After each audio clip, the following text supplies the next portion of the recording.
The bar was loud the way a place gets loud when men have been drinking since sundown and have nothing left to prove to anyone except themselves. Neon beer signs threw red and blue light across the walls. Pool balls cracked against each other in the back.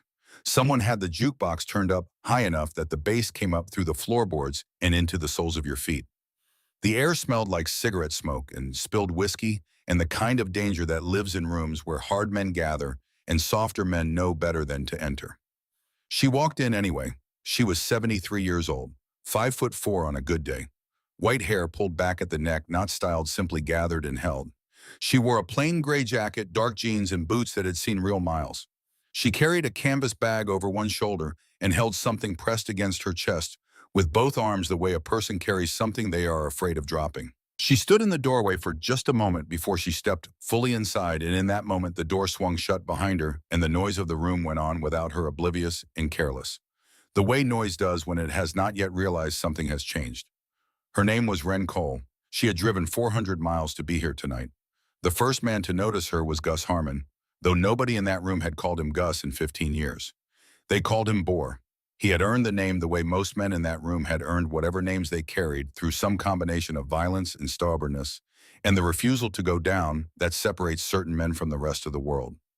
He was 6'2", 240 pounds, with forearms like bridge cable and a face that looked like it had been used to stop things moving fast. He saw her from across the bar, and something shifted in his expression. Not threat, not yet. Just the slow recognition that something was wrong with the picture in front of him. He set his drink down. He started walking. The men nearest to him noticed him moving and turned to look, and then they saw what he was walking toward, and the first laugh came from somewhere near the pool table. It was the kind of laugh that spreads fast in a room full of men who are looking for permission to be something less than they know they should be. It moved through the bar like a small fire. Someone said something about a wrong turn. Someone else made a remark about a grandmother who had lost her bingo hall. A third voice, younger and sharper, called out something about hip replacements that got a bigger laugh than it deserved. Ren Cole did not smile, did not flinch, did not look for the nearest exit. She stood in the center of that noise the way a stone stands in the middle of a current, not fighting the water, not moved by it either. Her eyes moved across the room slowly and deliberately, the way a person looks when they are not searching for safety, but for something specific. Boar Harmon stopped 2 feet in front of her, close enough that the whiskey on his breath reached her before his words did. He looked her up and down once, just once. Then he said, "Lady, you are in the wrong place." She looked up at him without hurrying. "Is the road captain here tonight?" The room erupted. Boar's face broke into a slow grin.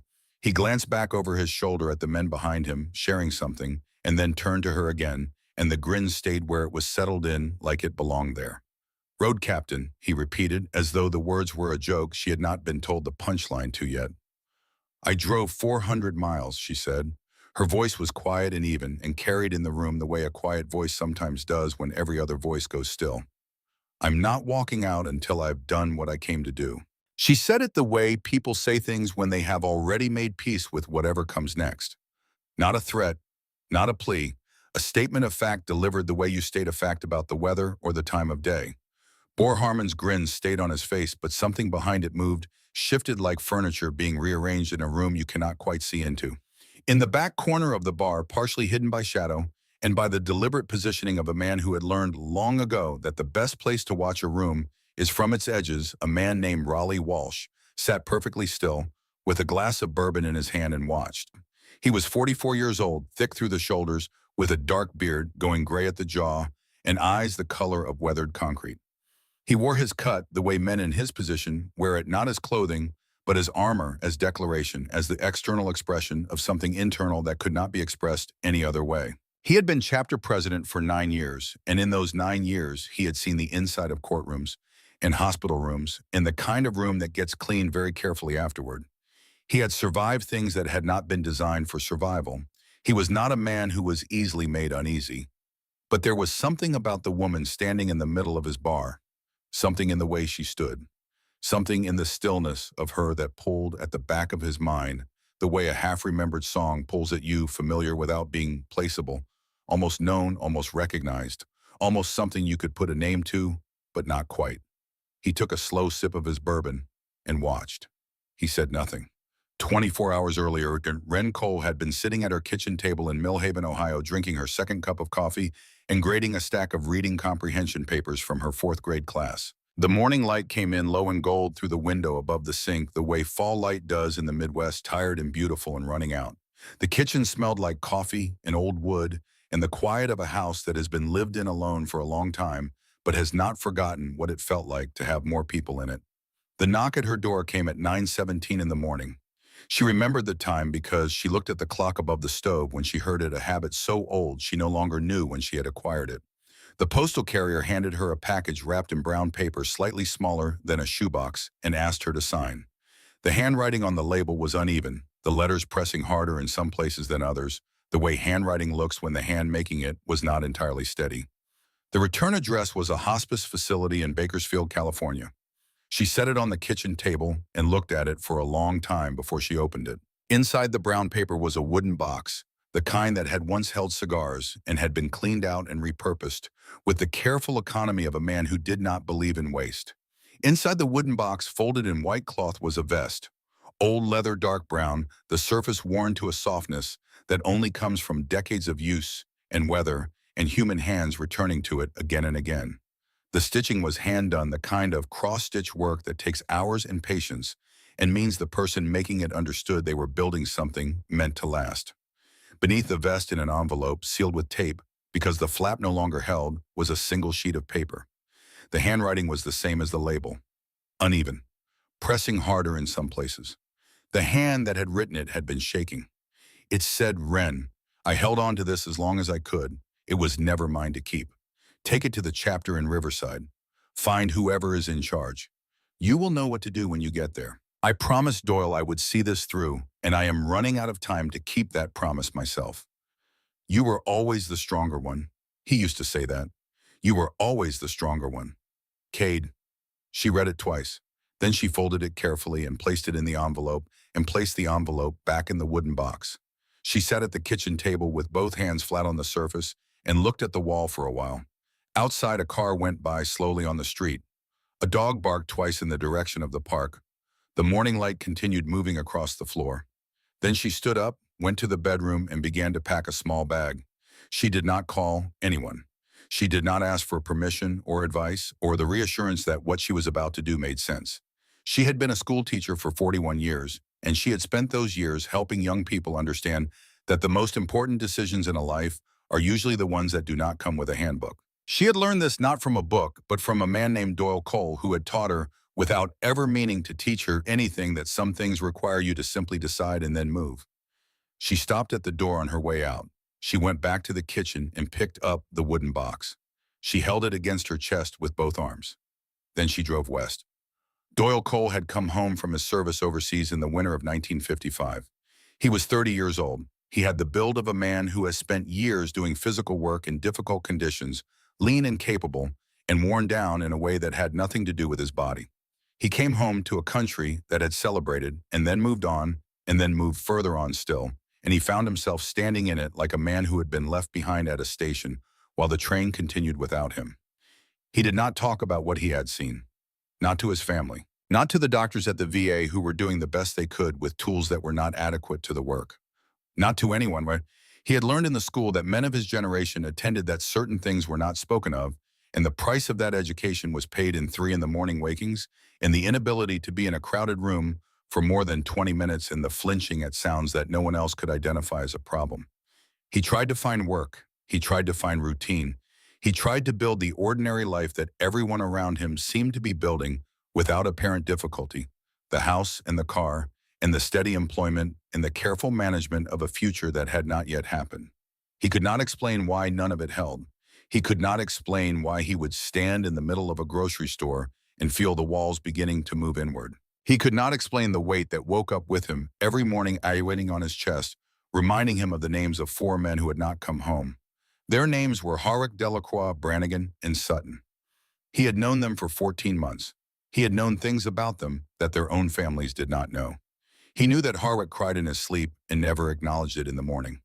He knew that Delacroix kept a photograph of his daughter folded in his breast pocket and touched it with 2 fingers every time they moved out. He knew that Brannigan had been planning to open a hardware store in Pensacola and had already picked out the name. He knew that Sutton had written his mother a letter 3 days before the ambush and had not yet mailed it. Doyle Cole had been 20 yards ahead of the others when it happened. He survived because of geometry, because of the angle at which 4 men had been standing and 1 man had not. He spent the rest of his life not knowing what to do with that.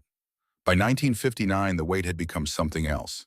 It had become the quiet of a man who has stopped arguing with something he cannot change and has settled into a numb accommodation of it. He kept a pistol in the drawer of his nightstand. He did not take it out. But he knew it was there, and knowing it was there was a thing he had permitted himself, a door he had not locked. One night in the early spring of that year, at 3 in the morning, he was sitting at his kitchen table in the dark with the drawer open when there was a knock at the door. He did not know the man standing on his porch. He was younger than Doyle, late 20s, with the look of someone who had been driving for a long time and had not slept. His name was Cade Merritt, and he had driven from Columbus because he had heard through the network of men who had come back from the same places and found themselves in the same bog that Doyle Cole lived on this street. Cade Merritt had a brother named Winston who had come home from service 4 years earlier and had never quite arrived. Winston Merritt had taken his own life 6 months before that night on Doyle Cole's porch. And Cade had spent those 6 months driving through the Midwest, visiting men he did not know, men who had served, men who were still in the fog because he could not save his brother.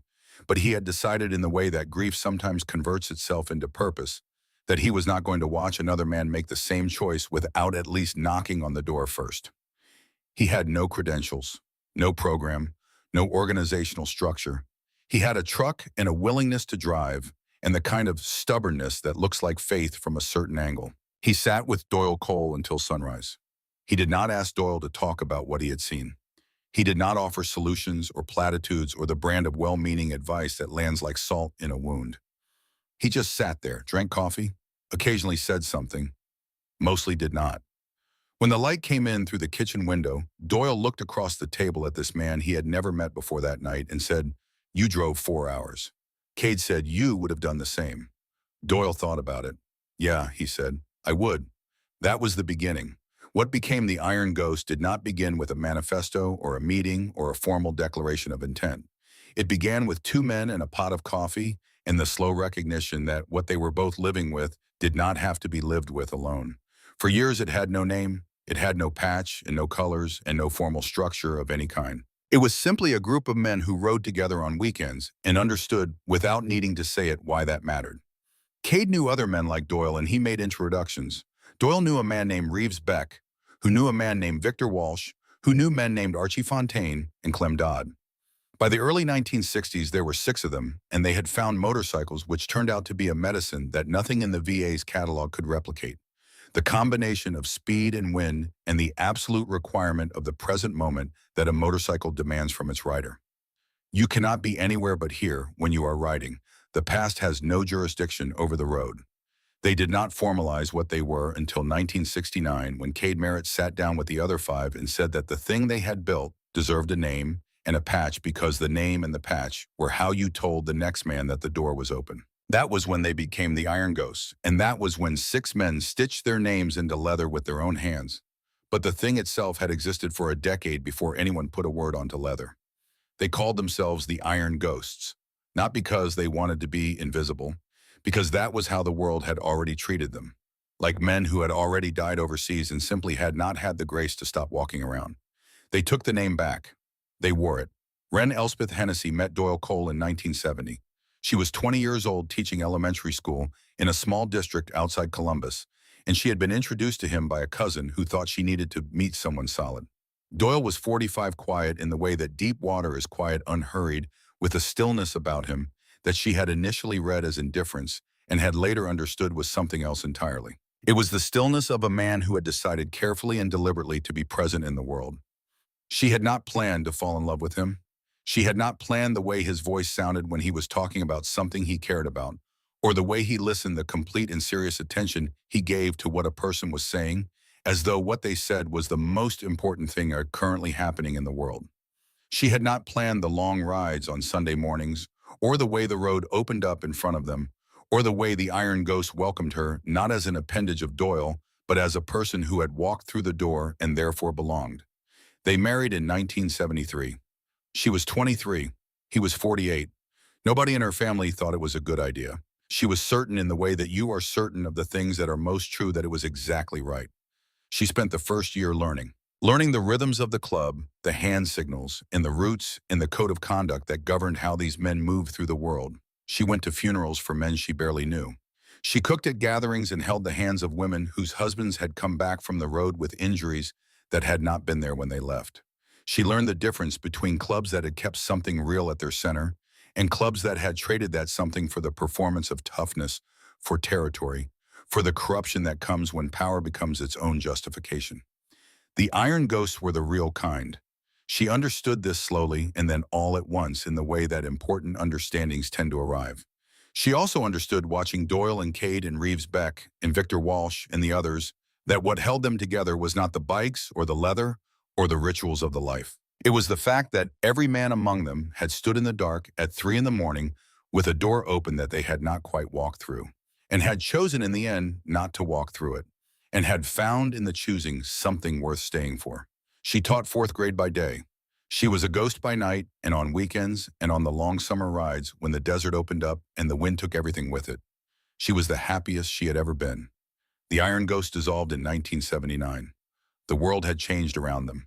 Clubs were getting larger, more organized, more territorial, more interested in the uses of fear as an economic instrument.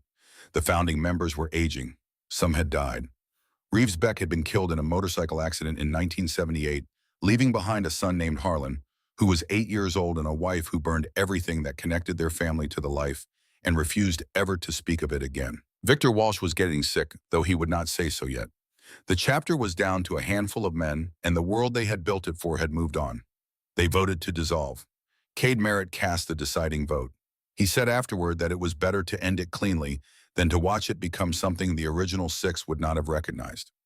5 years later, on a Saturday night in July of 1984, Doyle Cole was riding home alone from a club meeting when a drunk driver ran a red light at 70 miles an hour.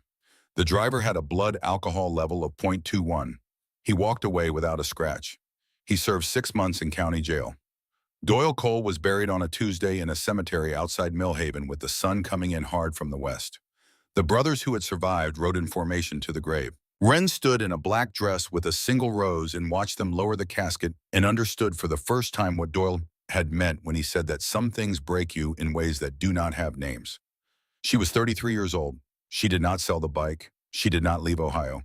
She went back to her classroom on Monday morning and taught her students about fractions and the American Civil War and the importance of reading carefully, and she kept living in the way that people keep living after the thing that made the life meaningful is gone with great effort and very little noise. That night in the bar in Riverside 40 years later, standing in the noise of men who had not yet understood what was in the room with them, Wren Cole slowly began to open the vest. The leather creaked as it unfolded, old and stiff from decades in storage but not brittle. Kate had kept it well. She could see the hand stitching along the edges, the careful close work of someone who understood that the things worth doing are worth doing with attention. She could feel the weight of it in her hands, the density of leather that has lived through decades, and she thought not for the first time that objects which carry history have a different gravity than ordinary objects, a different presence. She turned it slowly until the back was facing the room. Boar Harmon was still in front of her. His grin had faded in the last 30 seconds, not all the way, but enough. Enough that the question forming behind his eyes was now visible, the first small crack in the certainty that he had known what this was before it happened. The room was not quiet yet, but it was getting quieter. The patch on the back of the vest was not large. It was not decorated with elaborate imagery or surrounded by the accumulated hardware of a long chapter career. It was simple, clean. 3 lines of careful stitching in dark leather, also are set in place by hand in 1969 by a man named Cade Merritt, who had understood even then that he was making something that should outlast the man who made it. The top line read Iron Ghosts. The middle line in letters slightly larger than the others read Founding Widow. The bottom line 1969. And below the patch, stitched directly into the leather itself so that they could never be removed without destroying the vest, were 6 signatures. Names rendered in thread by 6 different hands, each one distinct, each one the product of the way a specific person had learned to write their name over the course of a life. The first was Doyle Cole, the second was Cade Merritt, the third was Archie Fontaine, The fourth was Clem Dodd. The fifth was Reeves Beck. The sixth was Victor Walsh. Poor Harmon saw the patch and stopped. Not because he knew what he was looking at, because something in the way the woman was holding it, in the way the room was going silent around her, and the way the leather looked like it had been somewhere real for a very long time, told him that whatever understanding was coming was going to cost him something. Near the bar, a man named Harlan Beck had gone very still. He was 54 years old, thick through the chest with a road-worn face and the careful eyes of someone who has learned to take the full measure of a room before committing to anything. He had been watching since she walked in. He had been watching longest of anyone. He had been watching because of the leather, not the patch, not the signatures, which he had not yet seen clearly. The stitching. He had seen that stitching before in a photograph his mother had kept hidden in a shoebox under her bed in a house in Springfield, Ohio. A photograph of a man he barely remembered, a man who had died when Harlan was 8 years old, a man his mother had erased from the family record with the thoroughness of a woman who was afraid of what her son might become if he knew too much about where he came from. Harlan had found the photograph cleaning out his mother's house after she died 5 years ago. A young man in front of a garage, arm around another man's shoulder, grinning like he owned the world. On his vest in the background, you could just make out the hand stitching along the collar. The same cross-stitch pattern, the same weight of thread, the same hand. Harlan Beck set down his drink. The bar was almost silent now. Ren Cole stood in the center of it, holding 40 years of kept promises against her chest, and she looked at the room of hard men going still around her, and she said quietly to no one in particular, and to all of them at once, "My husband was one of the original 6. No one spoke. His name was Doyle Cole. He rode with these men from the early 1960s until the club dissolved in 1979. He died in 1984. And Cade Merritt, who founded this club, and who died 3 weeks ago in a hospice in Bakersfield, called me to his bed and asked me to bring this here. To you." She let the silence hold for a moment. "He said that if you still remembered what it meant, you would know what to do with it." In the back corner, Raleigh Walsh had not moved. His glass was still in his hand. His face was still unreadable in the dim light. But his eyes had dropped from the woman to the vest in her hands, and they had not moved since the moment a name came into view. The name stitched into the bottom line of those 6 signatures. Victor Walsh, his uncle's name. The man who had raised him after his father went to prison when Raleigh was 9. The man who had taught him to ride, to fight, to survive in a world that did not distribute second chances with any generosity. The man who had looked at him from a hospital bed and told him the only thing he ever needed to know: don't forget where you came from. The second you do, you're nothing. Raleigh Walsh looked at that name and felt something he had not felt in a long time, something he had trained himself out of feeling, because feeling it had no tactical value, made a man slow in situations where slowness was dangerous. He felt it anyway, and the night was only beginning. The silence in that bar was not the silence of an empty room. It was the silence of 40 men who had walked into the evening expecting one kind of night and were now standing in a different kind entirely, the kind that arrives without warning and leaves marks.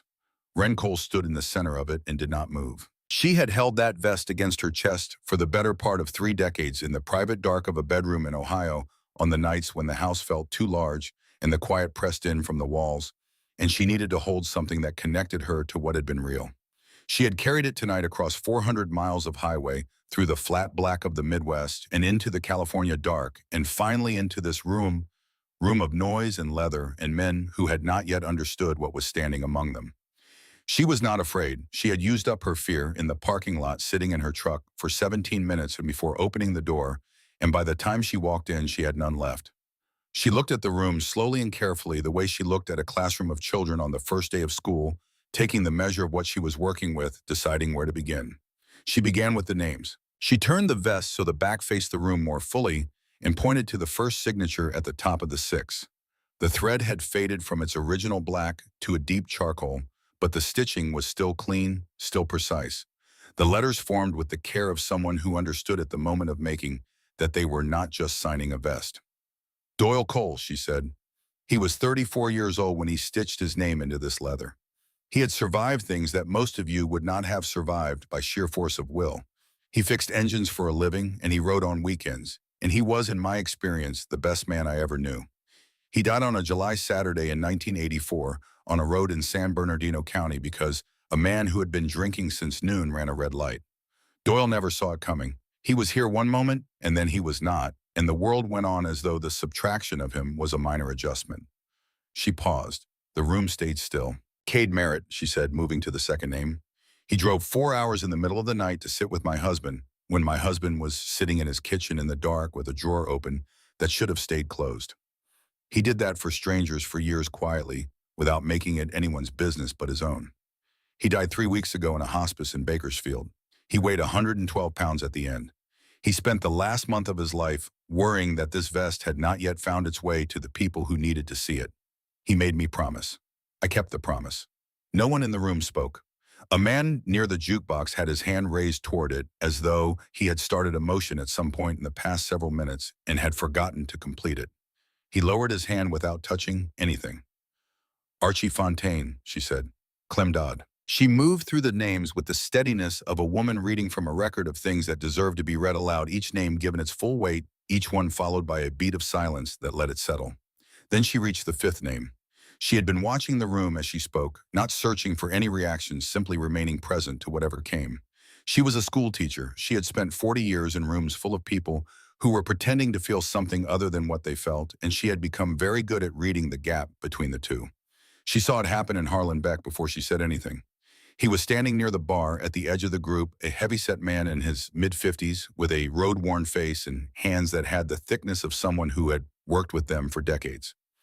He had been still since she first turned the vest around, the stillness of a person holding something in so carefully that any movement risked breaking the containment. His eyes had been moving across the surface of the vest with the focused attention of a man trying to confirm or deny something he was almost certain of and was afraid to be certain of. Reeves Beck, she said. Harlan Beck's face did not change, but something behind it did. Something shifted deep and irreversible, the way ground shifts in the first second before the shaking begins. She watched him and said quietly, he died in a motorcycle accident in the fall of 1978. He left behind a wife and a boy 8 years old. He was one of the finest men I knew in those years. Doyle said Reeves Beck was the kind of man who would ride through a rainstorm to be at your side and complain about nothing except the traffic. Harlan Beck put his right hand flat on the bar surface. The knuckles were white. And then she said the sixth name, Victor Walsh. In the back corner of the room, Raleigh Walsh closed his eyes. He opened them again in less than a second. Nobody saw it except the bartender, who happened to be looking in that direction and who had been in this life long enough to understand that the things that matter most in a room are usually the things that last less than a second.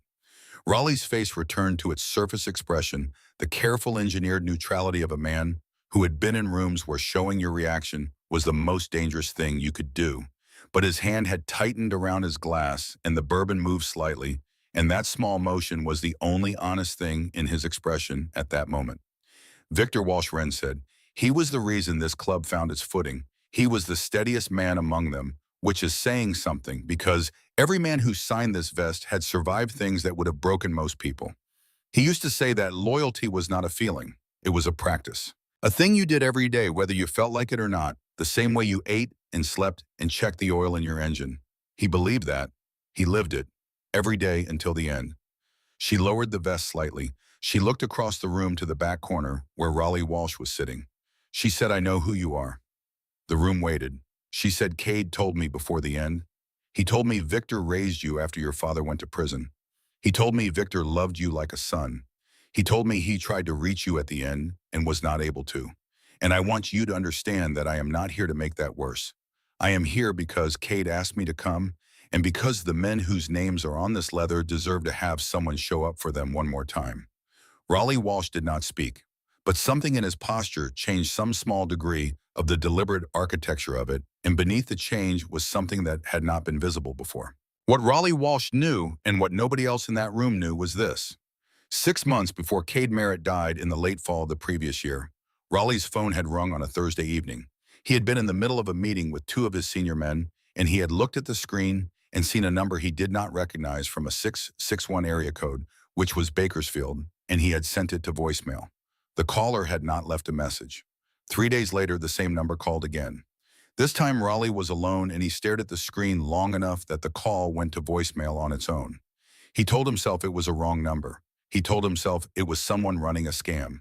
He told himself a great many reasonable things, and not one of them was true, and he knew it, and he let the call go anyway. The third call came a week after that.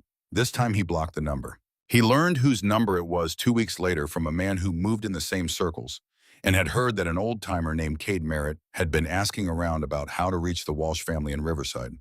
Raleigh had sat with that information for 3 weeks. He had told himself he would make the call. He had told himself he would reach out, find the number, explain the delay.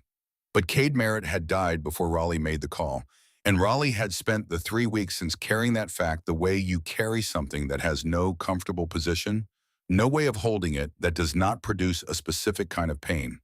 He had told no one. In his world, there was no language for this kind of accounting. He had sat with the weight in silence and waited for it to become something he could function around.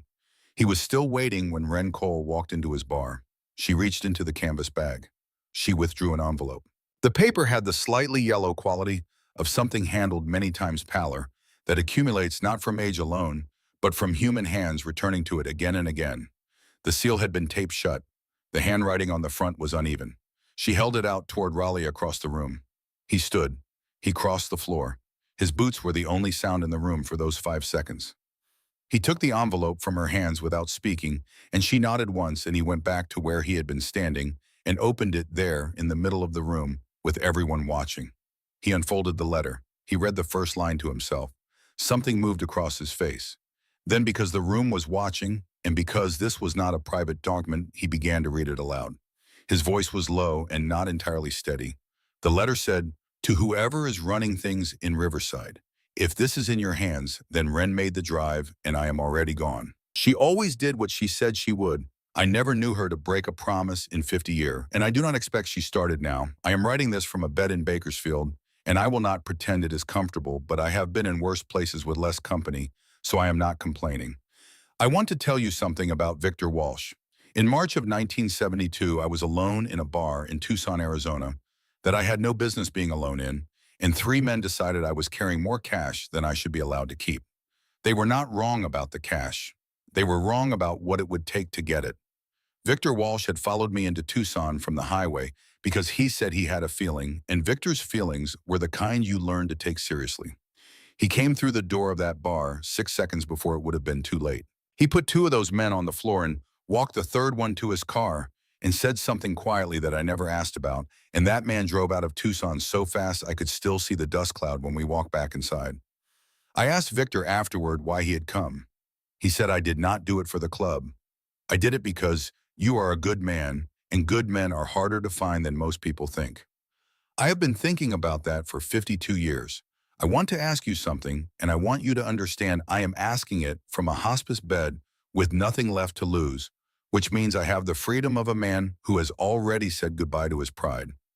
I want to ask whether the man who raised you would recognize what you have built.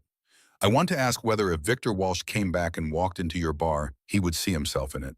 Because here is what Victor knew that took me longer to learn. The patch is not the thing. The patch is how you tell other men what the thing is. The thing itself is what you do in the room when nobody is watching. It is the call you make when you do not have to. The drive you take when it would be easier not to. Victor's name is on this vest. So is Doyle Cole's. So are 4 other names belonging to men who built something on the understanding that nobody who had been broken by the world should have to stay broken alone. They built it out of the worst years of their lives, and they built it honestly, and it ended cleanly because they would not let it become something lesser than what it had been. If you still know what that means, this vest belongs with you. If you do not burn it, at least it will go out honest. One more thing.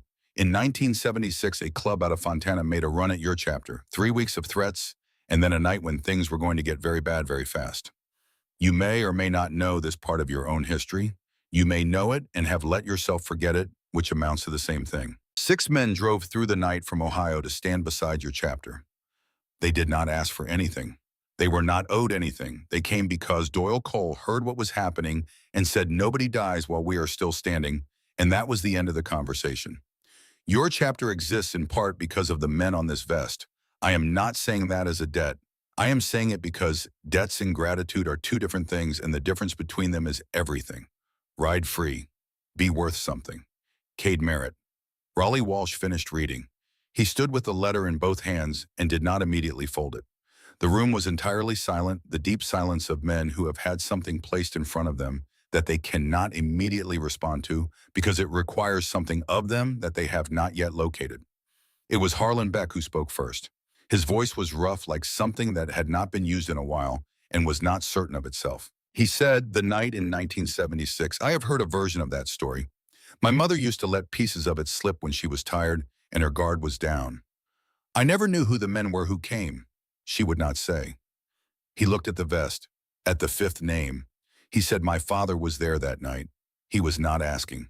He was arriving at something he had understood for the last 10 minutes and was only now saying aloud because saying it aloud was the only way to make it fully real.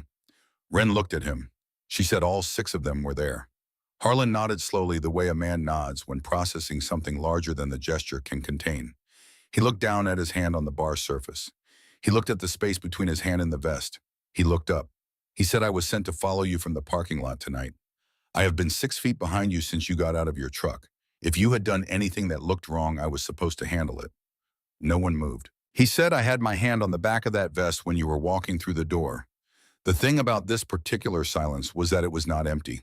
It was full of the collective understanding arriving all at once in a room full of men of how close the evening had come to going in a different direction, of what it would have meant, of what they would have done and who they would have been afterward and what story would or would not be told about this night.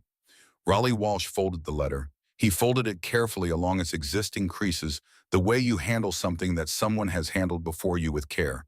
He held it in his left hand, and he looked across the room at Wren Cole, and she looked back at him, and in the look between them was everything the letter had said, and everything the evening had uncovered, and the understanding of 2 people standing on opposite sides of a very long piece of history and seeing each other clearly across it. He said, "What do you want from us?" She said, "I want you to remember. That is all. Just remember." The room held that for a moment. And then from the far end of the bar, from the direction of the pool tables where the younger men had clustered during the reading of the letter, with the restless discomfort of people being asked to feel something they have not been trained for, came the sharp scrape of boots on floor, the quality of movement that precedes confrontation, the sound of a man who has decided to reinsert himself into a situation that had moved past him. Slade Pruitt was 26 years old. He had been a member of this chapter for 8 months. He had the fresh patch and the uncalibrated confidence of a man who has recently been admitted to something exclusive and has not yet learned that the admission was only the beginning of what was required. He was not a bad man. He was an unfinished one. There is a difference, though, in certain moments. That difference is difficult to locate. He pushed through to the front of the group. His eyes moved over Wren in the vest and the letter in Raleigh's hand, and he processed none of it, or processed it only in the narrow way that a person processes things they have decided to dismiss before fully receiving. He said, "This is our bar, not a museum, not a church. We got business tonight, and some old lady's road trip is not it." He reached out and took the vest from Wren's hands. She had not been holding it tightly. She had been holding it the way you hold something when you have carried it for 40 years and have finally arrived at the place where the carrying ends. Her hands opened, and the vest went with his motion, and then it was no longer in her hands, and it was no longer in his either, because he had let it drop the way you drop something to signal your contempt for it, and it fell and landed on the floor of the bar between them. The room stopped breathing. Every man in that space had a different relationship to what had just happened. The younger ones looked at Slade with the mixture of admiration and unease that men feel when someone does the thing they themselves might have done without thinking, but would have thought better of with another moment's time. The older ones looked at the vest on the floor with the expression of men recognizing a line being crossed that they had not fully understood was a line until it was behind them.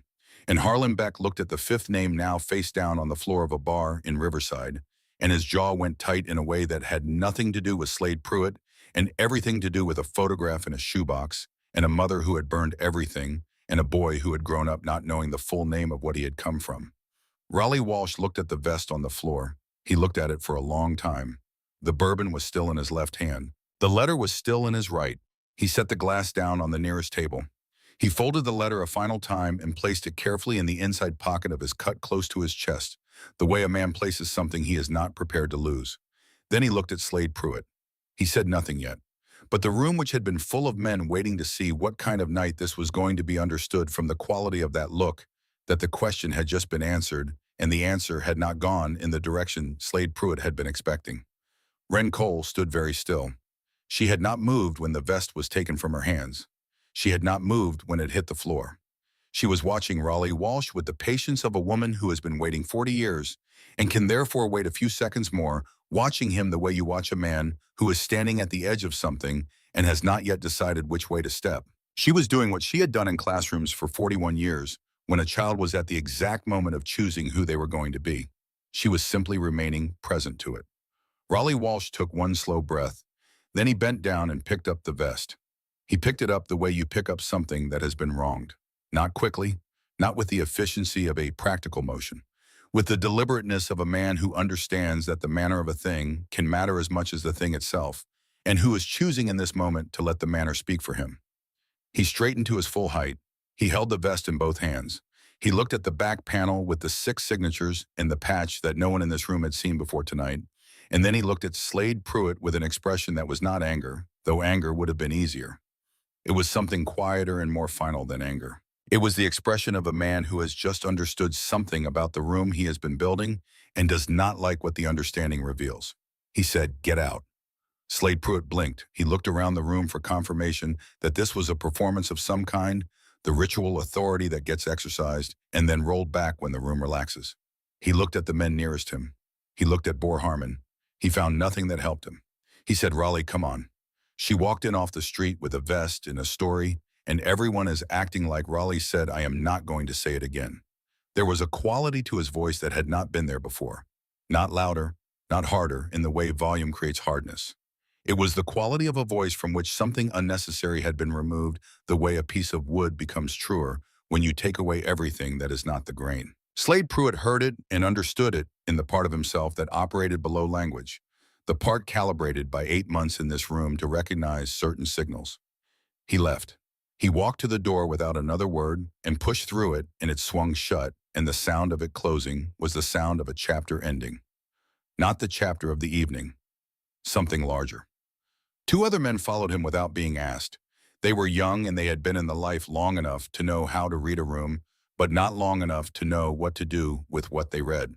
They went out the door and did not come back. What remained was the older part of the room. 14 men, the ones who had been around long enough that their years in the life could be measured in decades rather than months. Men who had built their understanding of what they were doing from something other than the performance of it. They stood in a rough circle around Ren Cole in the vest, and they were quiet in the way that men are quiet when the noise has finally stopped, and what is left is the thing that was underneath it all along.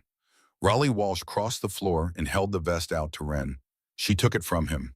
Their hands were both on it for a moment, and neither let go, and in that moment the distance between them, which was the distance of entirely different lives and entirely different losses and 40 years of a promise kept in the dark, was exactly nothing. Then he went down on one knee. Not in surrender, not in theater, not as a gesture performed for the benefit of the room.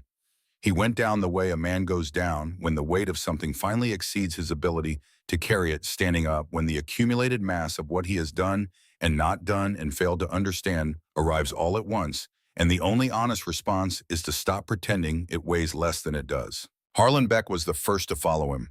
He went down slowly with the deliberateness of a large man lowering himself carefully, and his face when he did.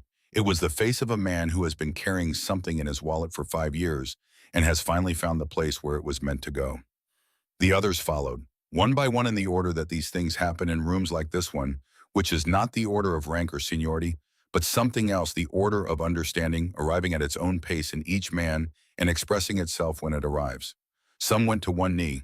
Some simply bowed their heads. Boar Harmon, who was last, stood for a long moment with his arms at his sides and his face working through something complicated, and then he put one fist to his chest and held it there, which was the gesture his chapter used for the fallen, and he did not move it for a long time.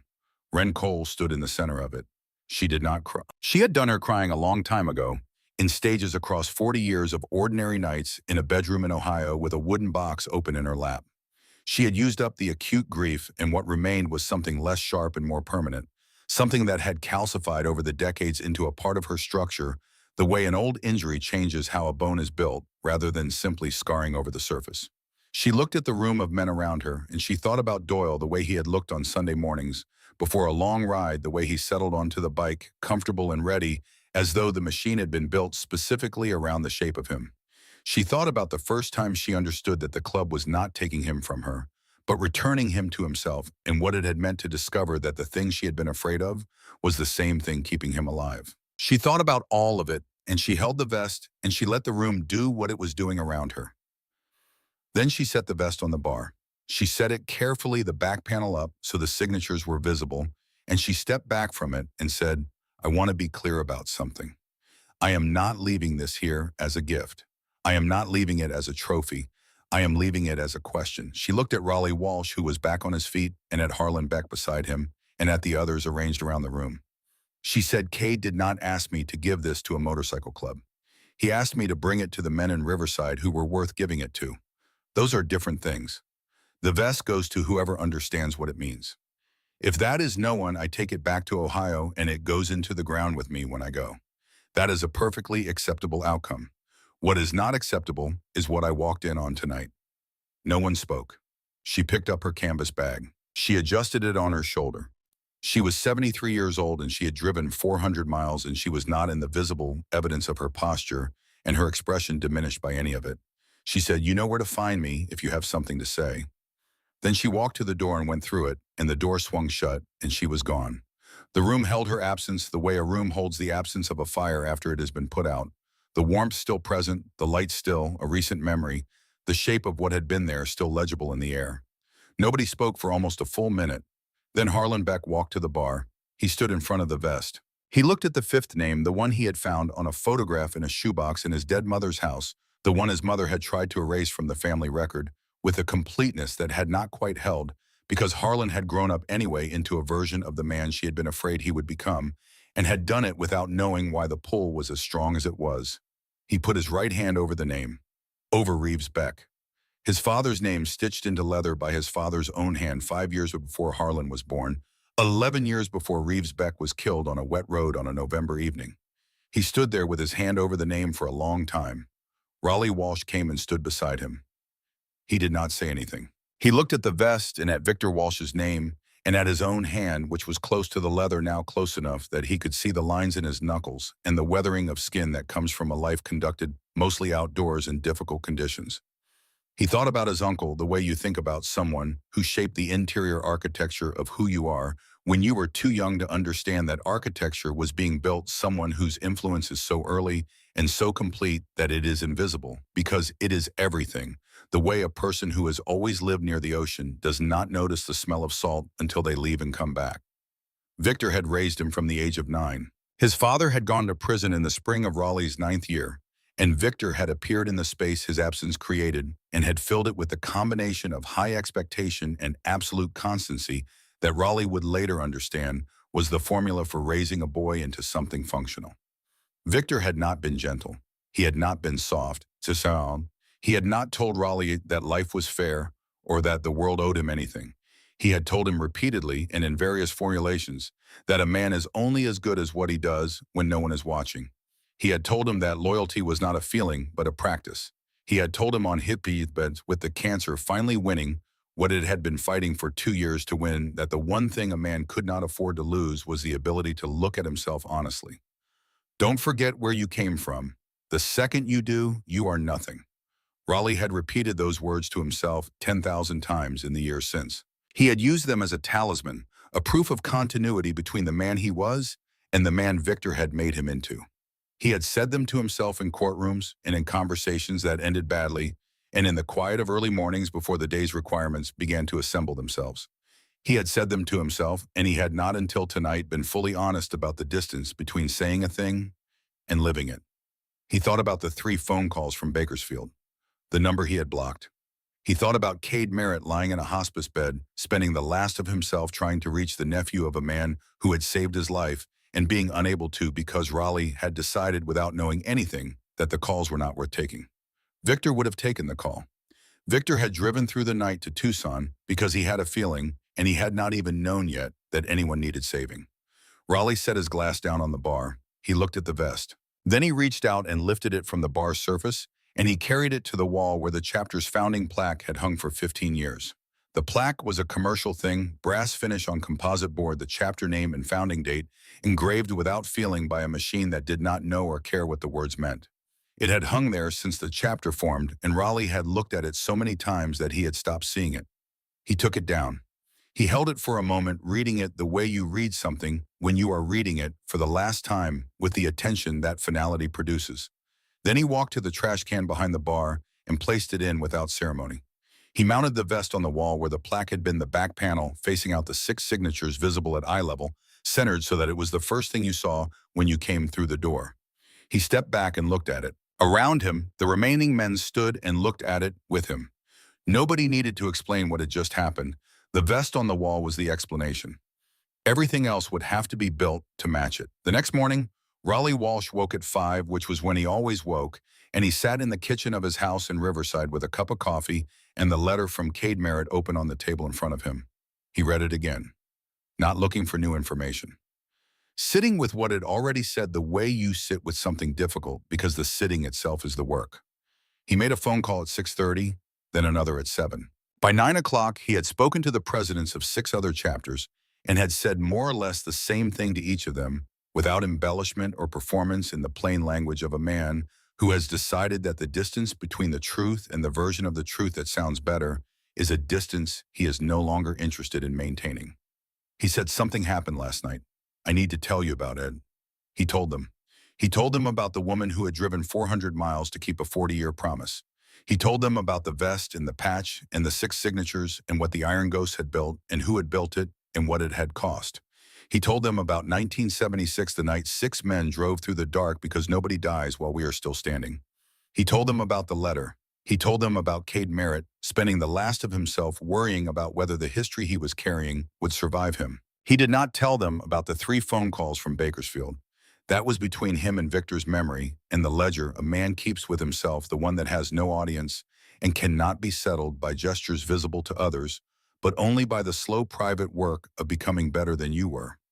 He said, "I want to ride for these men. I want to ride for Cade Merritt and Doyle Cole and all of them. I want the chapters to come together for one day, whoever can, whatever colors, and ride the roads these men rode, and remember that we are here in part because they were here first and they showed up when showing up cost them something." 3 of the 6 presidents said yes immediately. 2 said they needed to think. 1 said the logistics were complicated and asked for 2 weeks. Raleigh said he would give them whatever they needed. The ride was organized for the first Saturday of the following month. 17 chapters confirmed. Some were rivals who had not shared road space in years. Some operated in entirely different spheres and had no history with each other, positive or negative. Some sent a dozen riders, some sent 50. The total count on the morning of the ride, gathered in the parking lot of the bar in Riverside in the early October cold, was 312 motorcycles. They rode through Riverside and into San Bernardino County and out through the desert to Barstow and back the route, tracing the roads that the Iron Ghost had ridden in the years when they were active, the roads that Doyle Cole and Cade Merritt and Victor Walsh and the others had ridden on Sunday mornings and late Saturday nights, and on the long runs that had been the medicine for what the VA could not treat. They rode through Fontana, past the streets where the confrontation of 1976 had taken place, past the geography of a debt that most of them had not known existed until a few weeks before. 312 motorcycles, engines from a dozen manufacturers, a dozen decades, colors in red and white and black and gold, and every combination the life produces. Flags, different histories, different territories, different grievances, different. None of it mattered for one day. For one day they rode for the brothers who came before, for the ones who built the foundation, for the ones who had shown up when showing up cost something. The sound of it moved through the desert like weather. Ren Cole did not attend the ride. She was in her classroom in Mill Haven, Ohio on the day it took place, teaching a group of 9-year-olds about the American Civil War. She stood at the front of the room with a map on the board behind her, and she talked about why it matters that we remember certain things, not because remembering changes what happened, but because the decision to remember or not to remember is a decision about what kind of people we are going to be. She did not know while she stood at the board that 312 motorcycles were moving through the desert in California at that exact moment. She did not know the count or the route or the names of the clubs who had come. She did not know that a banner was being carried at the front of the formation between 2 riders, a long piece of canvas with letters painted in black that read, "In memory of the Iron Ghosts. Loyalty outlives everything." She went home that evening and graded papers and made dinner and sat in the living room with a book until 9 o'clock, when she turned off the lights and went to bed. On the nightstand, the wooden box that had contained the vest sat empty. She had kept the box. She thought she might keep it empty for a while, the same way you keep a space empty after something has been in it for a long time, because emptying it completely feels like a different kind of loss. 3 months later, a package arrived. No return address. Her name and the Million Haven address written in careful block letters, the kind of printing that suggests the writer was paying close attention to legibility. Inside the outer packaging was a photograph, 8 by 10 printed on good stock. It showed a desert highway at the edge of Riverside, and on that highway, stretching back as far as the camera could capture, were motorcycles. Hundreds of them. The front of the formation was closest to the camera, and she could see 2 men carrying the banner between their bikes, the letters clear enough to read. In the lower right corner, someone had written in black marker, "Thank you for reminding us who we are supposed to be. We will not forget again. Victor would be proud. Your brother's in Riverside." She looked at the photograph for a long time. She looked at the banner. She looked at the length of the formation disappearing into the distance, the road going on until the perspective made the motorcycles indistinguishable from each other, a single continuous thing moving through the desert. She went to the mantel over the fireplace. She placed the photograph next to the picture of Doyle, the one taken on a Sunday morning in the summer of 1977, the 2 of them leaning against the bike in the driveway, Doyle's arm around her shoulder, both of them squinting into the sun. She placed the photograph from Riverside next to it, close enough that the edges touched. She stood back and looked at them side by side. Then she went back to her chair and picked up her book. 6 months after the ride on a Thursday evening in early spring, Wren's phone rang with a number she did not recognize. She almost did not answer. She had developed in her 70s the sensible habit of letting unknown numbers go to voicemail, on the grounds that anything worth saying could be said to a machine. But she answered. The voice on the other end was Raleigh Walsh's. He said, "I wanted you to know some things. I know you did not ask for a progress report, but I thought you should hear it anyway." She said, "I am listening." He said, "We stopped the protection arrangements. All of them. I spent 2 months making calls to business owners we had been collecting from. I told them it was over. Some did not believe me at first. Some were angry, which I understood. One man who runs a dry cleaning operation on Magnolia said things to me on the phone that I am not going to repeat, and I stayed on the line and let him say them because he had earned the right to say them, and I had not earned the right to object. We cut the supply relationships. That took longer. Those conversations were more complicated, and some of them did not go well in the short term. But they are done. We started a fund for veterans organizations. Nothing large at first, enough to matter to the organizations receiving it. We have done 4 charity rides in the last 6 months, and we are doing 2 more in the fall. When we patch someone in now, I take them to the wall before anything else. Before the ceremony, before the celebration, before any of the other things that happen. I take them to the vest, and I tell them the whole story. I tell them about Doyle Cole and Cade Merritt and the Iron Ghosts and what they built and what it kicked down. I tell them about the night you walked in, and I tell them about the 3 phone calls from Bakersfield. Wren said, "You do not have to tell them about that." He said, "Yes, I do. That is the most important part. That is the part that tells them what kind of man I was before and what I am trying to be now. You cannot teach anyone anything by pretending you were always what you are trying to become. The mistakes are the lesson." She was quiet for a moment. Then she said, "Cade would have liked you." Raleigh was quiet on his end. She said, "He did not like many people. He was particular about it. He had a very low tolerance for men who talked about who they were without living up to it. But he would have liked you. I am telling you that because it is true, not because you need to hear it." Raleigh said, "I have a question." She said, "Go ahead." He said, "Did Victor ever say anything to you about me before the letter, before you came to Riverside? Did you know about me at all?" Wren held the phone. She looked at the mantel at the 2 photographs side by side. She said, "Yes." He said, "Tell me." She took a breath. She said, "Victor Walsh came to see me once. Not when your family thought he died. He lived longer than they knew. He did not tell the people who loved him because he did not want them to watch him diminish. That was the kind of man he was. He had very clear ideas about what he wanted to give to the people around him and what he did not.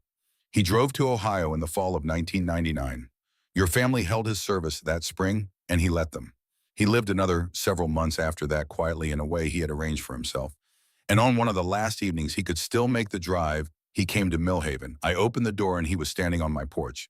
We sat in the kitchen for an hour. He had coffee. He did not eat. At the end of the hour, when he got up to go, he stopped in the doorway. He turned around and he said, "I have a nephew named Raleigh. He is in his 20s and he is already doing things that frighten me, and there is nothing I can do about it anymore, because I am running out of time, and I was never very good at the soft conversations, even when I had all the time in the world. She paused. He said, if you ever find yourself in front of him, I want you to tell him something. I want you to tell him that Victor Walsh died believing he was going to be all right, that I saw what was in him, and I believed in it even when the things he was doing made it hard to see. Tell him I did not give up on him, because I know when I am gone, there is going to be nobody who says that to him, and there are years coming when he is going to need to have heard it. The phone was silent. Raleigh Walsh did not speak. She could hear him breathing on the other end, slow and deliberate, the breathing of a man holding something very carefully. She said he drove back to California that night. I heard the following year that he had passed. I kept what he told me. I kept it the way I kept the vest, because keeping things is what I do when I have made a promise, and keeping them until the right moment is the harder part of that work. Raleigh's voice when it came was not what it had been at the beginning of the call. The careful engineering of it had been set aside. He said he drove to Ohio to tell you to tell me that. She said he wanted someone to say it to you. He knew I would. He knew I would find a way. Another long silence. He said, thank you. She said, your uncle would be proud of you. He already was going in. He just wanted you to get there on your own. Then she said gently, go do the work, Raleigh. The conversation has been had. He said, yes, ma'am. And that was the end of it. The following summer, on the anniversary of Doyle Cole's death, which fell on a Saturday in the third week of July, Ren Cole went to the garage and uncovered the motorcycle. It was a 1971 model kept in meticulous running condition that a good mechanic visits twice a year, the engine clean and tune the chrome without rust, the tires replaced every 3 seasons. She had never sold it. She had never seriously considered selling it. It was the last physical object that retained the specific weight of Doyle's presence, the shape that his hands had shaped the machine that had given him back to himself on those Sunday mornings when the road was the only medicine that worked. She geared up in the driveway in the early morning. The sun was still low, and the air had the quality of summer mornings in Ohio, warm already, but not yet heavy, the light coming in at an angle that made everything look briefly like memory. She started the engine, and the sound of it moved through the quiet neighborhood, and she sat with it for a moment, the vibration of the machine coming up through the frame and into her hands, and her body insisting on the present moment, demanding the full attention of the person on it, making the past release its grip for as long as the road continued. She rode west out of Millhaven on the state highway past the town center, with its early morning stillness, past the cemetery where Doyle was buried, past the diner where they had eaten breakfast on Sunday mornings for 11 years. She did not stop at any of these places. She was not riding towards something. She was riding the way Doyle had taught her, without destination as the primary objective, with the road as the purpose rather than as the means to some other purpose. She rode for 2 hours. The highway opened up into the flat agricultural land east of Columbus, and she let the speed come up and felt the wind take the sound of everything away, and in the clean forward motion of the machine on the road, she did what you can do on a motorcycle that you cannot easily do anywhere else, which is to be entirely and only here, with no available jurisdiction for the past. No one was watching. No one knew where she was. She had made the promise to Kate in a hospice in Bakersfield, and she had kept it, and in the keeping of it, she had done something she had not planned and could not have predicted, which was to give a room full of men who had forgotten something the precise tool for remembering it. She had not come to Riverside to change anything. She had come because Kate asked her to come, and she had said she would, and those were the only 2 facts that mattered. What came after was not hers. It belonged to the men who chose what to do with it. She rode back to Millhaven in the late morning and put the bike away and made coffee and sat in the kitchen with the sunlight moving across the floor. 3 months after that ride, a letter arrived from Harlan Beck. He wrote that he had left the chapter. Not in anger, not in the way of a man burning a bridge, but in the way of a man who has taken the full measure of where he is and where he wants to be, and has found the distance between them too large to remain still. He wrote that he had been thinking about his father, about the photograph in the shoebox, about the vest on the wall, and the name stitched into the leather. He wrote that he had been thinking about what his mother had been afraid of, and whether she had been right to be afraid of it, and had concluded that she had been afraid of the wrong version of the thing. He wrote that he had found 4 other men, veterans, all of them, men who had come back from different conflicts in different decades, carrying different specific weights that amounted to the same general burden. Men who had been having trouble with the transition the country asked its soldiers to make without adequate preparation or support the hard work of returning to a world that continued in your absence and does not fully account for what the absence cost. He wrote, I told them about the Iron Ghosts, about what Cade Merritt built and why and what it was for. I told them it was built for men exactly like them, and that the men who built it were gone. But the idea was not because ideas of that quality do not die with the people who originated them. They asked me what we would call ourselves. I did not have to think about it. He wrote, "We rode together for the first time last Saturday. 5 bikes early morning, the sun just coming up over the flatland east of the city. We did not go anywhere in particular. We just rode. And I watched these 4 men who had been coming to my garage for the past 2 months with their various weights and their various difficulties begin to do the thing that Cade Merritt had understood in 1959 when he drove 4 hours to sit with a stranger, which is that the road has a power to loosen the grip of the past when nothing else can." He wrote, "I have one request." Ren read the rest of the letter, and then she sat with it for a moment, and then she went to the bedroom and opened the closet at the back. On the shelf, folded in the same white cloth the vest had come to her in, was a jacket. Old leather, dark brown, worn to softness in the shoulders and at the elbows. She took it down and laid it on the bed and looked at it. Then she went to the kitchen and found her sewing kit and took from it a small pair of scissors and a needle and a length of good black thread. She cut a piece from the lining of the left sleeve from the inside where it would not show in the jacket's overall form. It was a small piece a few inches across, and it showed the hand-stitched repair of a tear at the seam, a repair done in the summer of 1984, a few weeks before Doyle was killed, when the sleeve had caught on something during a ride and torn. She had repaired it herself at the kitchen table with the same needle and thread she was holding now. She folded the piece of leather in a clean cloth and placed it in an envelope. She found a card and wrote on it in her small, careful handwriting a single sentence: "Build something that lasts. And when you are gone, make sure someone remembers why it mattered." She addressed the envelope to Harlan Beck and sealed it and put it in the stack of mail by the door. In a garage in San Bernardino several weeks later, Harlan Beck opened the envelope. He felt the weight of it before he removed the contents, the density of old leather, and he understood before he saw it what it was. He took the piece of leather out and held it in his palm and looked at the hand stitching, the cross-stitch pattern he had spent his whole life not knowing how to name, but had carried in his wallet in a photograph where it was barely visible, the ghost of a pattern he had recognized before he had any reason to recognize it. He went to the wall of his garage where 5 bikes were parked in a row and where a small shelf had been mounted at eye level. He found a frame at the hardware store the following day, and he placed the piece of leather inside it along with the card, and he hung it on the wall where every man who came through the door would see it. Above the frame, he painted the name directly on the wall in black letters. Simple block letters, no decoration. The kind of inscription that has no interest in being impressive, only in being true. Iron Ghosts, the 5 men rode together every weekend, sometimes in the early morning before the heat came up, sometimes in the evening when the light went gold over the desert. They did not have rules written down in any charter, and they did not have a formal process for anything except the one requirement Harlan had instituted from the beginning, the one thing he had taken from the story of Cade Merritt and made the founding principle of what they were building. Nobody rides alone at 3 in the morning. If you wake up and the drawer is open, you call, day or night. It does not matter what time.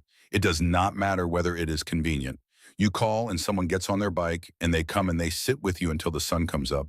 And they do not ask you to be anything other than what you are, which is a man who has seen things that left marks doing the hard work of continuing to exist in a world that does not always make room for what you are carrying. That is what it is for. That is what it was always for. Ren Cole set the last of the letters on the kitchen table and looked out through the window above the sink. The fall light was coming in low and gold, the way it always did in the Midwest in October. Tired and beautiful and running out. The kitchen smelled like coffee and old wood and the quiet of a house that has been lived in alone for a long time and has made its peace with it. On the mantel in the living room, 3 photographs stood side by side. The first, Doyle in the driveway of this house in the summer of 1977, arm around her shoulder, both of them squinting into the sun, the bike gleaming in the background, a Sunday morning in the middle of the good years. The second, 312 motorcycles on a desert highway in Riverside, California, the banner stretched between 2 bikes at the front of the formation, the letters visible from where the photographer was standing, the line of riders going back and back until the perspective swallowed them. The third, a garage in San Bernardino, 5 bikes in a row, a frame on the wall, block letters above it in fresh black paint. 3 moments from the same story told across 65 years, the same idea moving through time, the way a river moves through country. It has shaped and been shaped by persistent and indifferent to the obstacles placed in its path, finding the way around them or wearing them down or waiting with the patience of water for the moment when they give. She stood at the window for a while longer. Then she went to the garage. The motorcycle was where it always was covered, and waiting the engine clean, the tires good. She ran one hand along the seat, along the chrome of the handlebar, along the fuel tank that still had a small dent on the left side from a parking lot in 1979 that Doyle had always meant to fix and never got around to. She did not uncover it today. She had ridden on the anniversary and the season for it was passing. But she stood with her hand on the seat, and she stayed there for a moment in the particular quiet of a garage in the early afternoon, with the light coming in, thin and sideways under the door.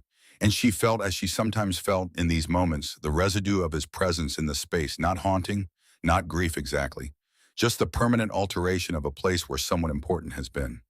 She thought about a young man driving 4 hours in the dark in 1959 to sit with a stranger who needed company more than he knew. She thought about 6 men stitching their names into leather in a garage in 1969 and understanding even then that they were making something meant to outlast them. She thought about a vest folded in white cloth in a wooden box on a shelf in a bedroom in Ohio for 40 years waiting for the right moment, and the woman who kept it there because she had made a promise, and keeping promises was what she did.